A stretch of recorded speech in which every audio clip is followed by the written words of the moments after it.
Today we're looking at an attic space. So we'll do just a video to kind of help you understand what we're looking at when we do an attic inspection. The reason I'm up here is because down there is untouched blown-in insulation. It's very important not to disturb the insulation, because if you do, you affect its R value. So when possible, if we can gain access by another way, these are called rat runs that have been nailed to the trusses for lateral bracing. So if I can get up on here, I want to get up here so I can look around, without disturbing the insulation. Because if we cannot disturb the insulation, that's always our goal, because we don't want to affect the R value of the insulation. So some of the things that we're looking at while we're up here is we're looking at the roof sheeting. We're looking for any moisture stains that might say there's a leak anywhere in the roof. Also looking at the nail off, because we can see a lot of the roof nail off on here. As I look around from this vantage point, I can see pretty much all of the truss work, which is the framing for the roof system. So as I look around and I can take my flashlight, I can see all the way back to the back of the house from here. And I'm looking for any kind of damage to any of the truss members. Are there cracks? Are there any broken 2x4s on any of the trusses? Have they been spliced back together?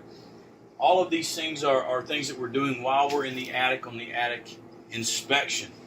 A lot of the other stuff we're doing is we're looking at the ductwork. All of the AC ductwork on this home is run through the attic. This is a really good attic space because of the height of the roof. We have a lot of room to look around. I can actually see all of the ductwork here from this vantage point to make sure that it's in place, that it's not damaged, that the insulation that's wrapped around the ductwork is not damaged, so that it's losing any of its cooling factors. We can also see the dryer vent.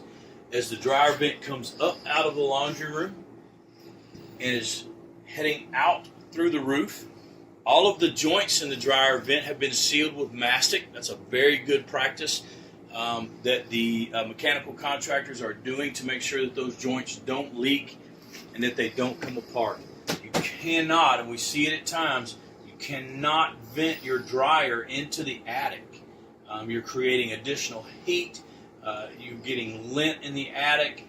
It's just not a good practice to allow your dryer to vent into the attic. So we want to make sure that all of these joints are connected and that none of them have come apart. We see from time to time where the joints have come apart and the dryer is being vented out into the attic. We also check the plumbing vents. Those are your stacks where your PVC go through the roof, so that we can check to look around the roof to make sure that none of those are leaking as well.